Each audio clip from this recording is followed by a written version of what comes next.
Malam itu nenek David datang mengunjungi villa mereka. Dengan rambut putih perak, dia tampak kurus tetapi tampak energik. Wajahnya sedikit tegang dan menatap lurus ke Fiona, hingga ia mulai merasa malu. Jadi dia menarik lengan baju pria di sebelahnya. Nenek bergegaslah, ini sudah larut malam. Nenek sudah melihatnya sekarang. Jadi sudah waktunya bagi nenek untuk kembali dan beristirahat dengan tenang. David menatap neneknya dan menuangkan secangkir teh secara merata. Neneknya menatap tanpa perubahan ekspresi. Wajahnya berubah menjadi senyum lebar dan sorot matanya menjadi lembut juga. Dia bertanya dengan ramah, "Kau terlihat sangat familiar. Siapa namamu? Berapa umurmu? Di mana kamu tinggal? Siapa lagi yang ada di keluargamu? Berapa lama kamu bersama cucuku?" Sejumlah besar pertanyaan dilemparkan ke Fiona dan dia tidak dapat beraksi. Fiona merasakan hawa dingin merambat di tulang punggungnya. Dia menoleh ke David, namun dia tidak memperhatikannya, malah dengan santai menonton acara di televisi. "Hai Nenek, aku Fiona Collins." "Fiona, kenapa nama itu begitu familiar?" Nenek itu menyipitkan matanya dan menatap wajah kecil Fiona yang cantik. Setelah beberapa saat, matanya bersinar dan kemudian dia berteriak, "Apakah kau yang dikatakan suamiku yang bekerja sangat baik di Glory World? Manajer perencanaan itu?" Fiona tertegun. Adegan pertemuan pertamanya dengan David saat kencan buta melintas di benaknya. Pipinya memanas. Tiba-tiba wajahnya memerah dan dia mengangguk. "Halo, Jati. Nenek kenal kakekku juga?" "Tentu saja, kami adalah kawan baik. Aku mendengar dia memiliki cucu yang cantik dan berharga. Dia memberitahuku tentang itu." "Oh, aku lupa memperkenalkan diri. Aku neneknya, David adalah cucuku." Neneknya berbicara dengan Fiona, namun matanya yang tajam menatap David. "Jika ayahmu dan manajer Lin tidak menyebutkannya kepadaku, aku masih tidak tahu. Sudah berapa lama kalian bersama?" David kemudian berbalik ke arah neneknya. "Kami sudah menikah. Dia sekarang cucumu dan kita tetap bersama secara hukum." "Menikah? Cucu? Sudah bersama secara legal?" Ungkapan-ungkapan ini membuat roket tekanan darah wanita tua itu setinggi langit. Neneknya membelalakan matanya dan menatap pasangan muda di depannya itu. Dalam keheranan, matanya berputar sebelum dia kembali ke akal sehatnya, mengunci pandangannya ke wajah kecil Fiona yang cantik. "Dave menyebutkan bahwa kalian sudah menikah ya?" tanya neneknya perlahan. Fiona mengangguk dan tersenyum malu-malu. Dia menjawab dengan sopan, "Halo nenek." Jawaban Fiona membuat nenek ini yang biasanya tangkas, kini tertegun beberapa waktu. Tidak tahu harus berkata apa. Berita yang tiba-tiba memang mengejutkan bagi nenek tua itu. Apalagi selama ini dia adalah orang yang selalu memaksa cucunya untuk segera menikah. Fiona kemudian menyadari bahwa keputusannya yang terburu-buru telah menyebabkan keributan besar. Jadi dia sekarang khawatir tentang kakek dan ibunya. Dia menatap David dengan gelisah, matanya berteriak minta tolong. David mengerti apa yang ada di kepala Fiona. Ekspresi aneh muncul di wajah neneknya dan kemudian tersenyum pada mereka berdua. Menatap David tepat di matanya, dia menyindir, "Aku bukan orang yang sangat tradisional. Aku tetap akan menerimanya karena toh kalian berdua sudah menikah. Namun, karena kalian menikah dengan buru-buru apa mungkin?" Mata tajam wanita tua itu terfokus ke perut Fiona. "Apakah kalian tidak mengambil tindakan pencegahan keamanan dan mengalami kecelakaan?" "PV50." Fiona sedang minum teh, tetapi setelah mendengar spekulasi nenek, dia terbatuk dan air teh keluar dari mulutnya. Akibat keterkejutannya, luka di bahunya sedikit terkoyak. David bereaksi cepat dengan meraih beberapa tisu untuknya agar kekacauan tidak memburuk. "Omong kosong apa yang nenek bicarakan? Apakah nenek tidak memiliki hal lain di pikiran nenek?" David mengerutkan kening ke arah neneknya itu. Pada saat yang sama, dia meletakkan tangan di belakang punggung Fiona, protektif. "Bagaimana perasaanmu?" tanya David pelan. Fiona mengangkat tangannya sedikit untuk menunjukkan bahwa dia baik-baik saja, tetapi wajahnya yang kecil seketika berubah merah. Neneknya berpikir bahwa asumsinya benar ketika dia melihat David begitu khawatir tentang Fiona. Lagi pula jika tidak, mereka tidak akan menikah dengan terburu-buru. Namun, itu sepertinya tidak benar. Waktunya tidak cocok. Mereka berdua baru saja melakukan kencan buta belum lama ini. Keluarga Martin sangat ketat dengan reputasi mereka, terutama karena mereka adalah keluarga yang terpandang. Masalah yang terkait dengan prinsip atau masalah negatif adalah sesuatu yang harus mereka hindari, yang membuat mereka lebih peka terhadap hal-hal yang dapat merusak reputasi keluarga mereka.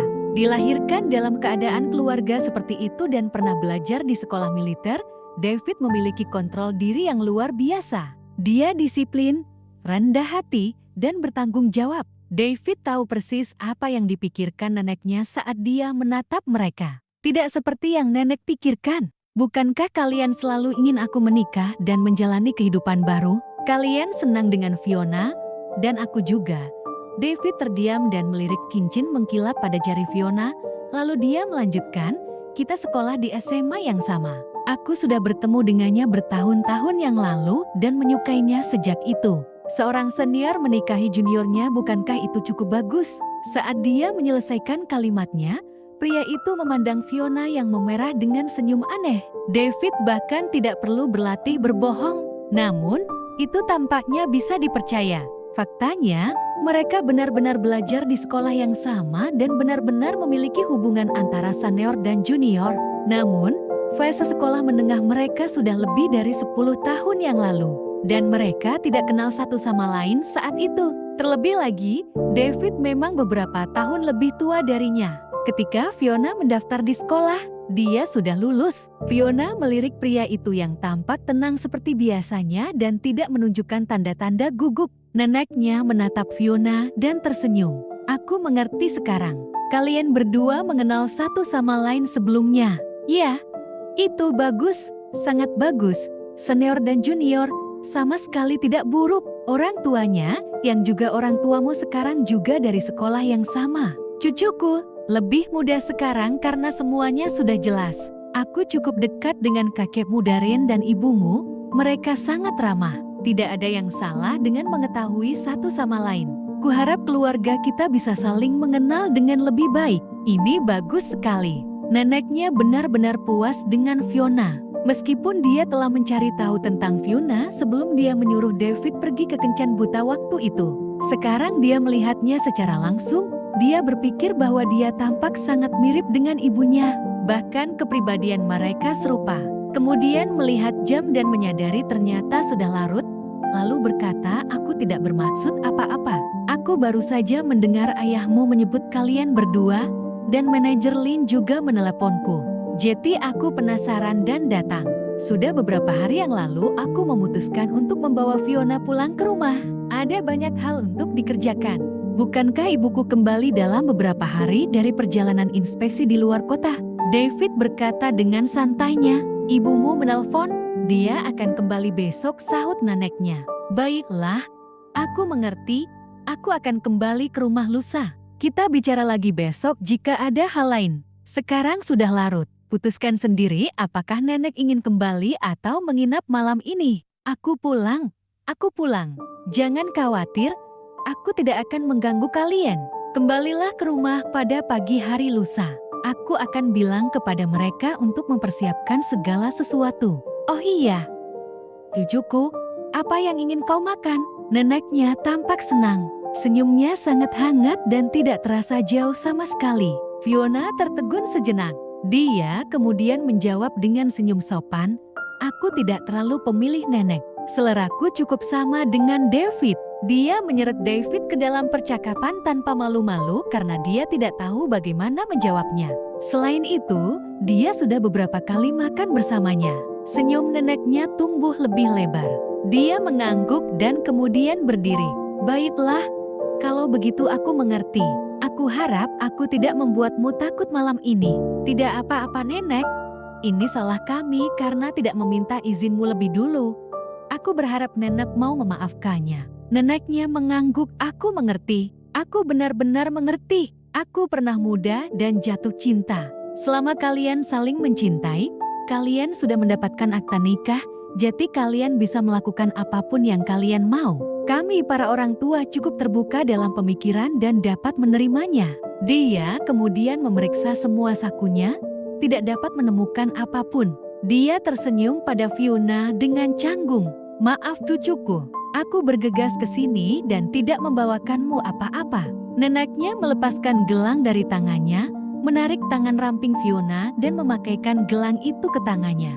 Baiklah, ambil ini sebagai hadiah pertemuan pertama dariku. Kakaknya memberikan gelang ini padaku saat itu sebagai tanda cinta kami. Cukup sulit untuk memakainya, tapi kau terlihat lebih cocok memakainya. Nenek, aku tidak apa-apa. Fiona ingin menolak dan hendak melepasnya, tetapi David meliriknya dan kemudian berbicara, bawakanlah beberapa lagi. Aku tahu ada banyak perhiasan seperti ini di antara mahar yang diberikan kakek. Kau bocah nakal, sifatmu sama seperti kakekmu. Sudah larut, aku akan pulang sekarang. Kalian berdua beristirahat lebih awal juga. Dave, ingatlah untuk membawa Fiona ke rumah, atau kau akan menghadapi konsekuensinya. Walaupun vilanya cukup luas, tapi hanya ada satu kamar tidur. Neneknya tidak mau mengganggu pengantin baru, jadi dia cepat-cepat pergi.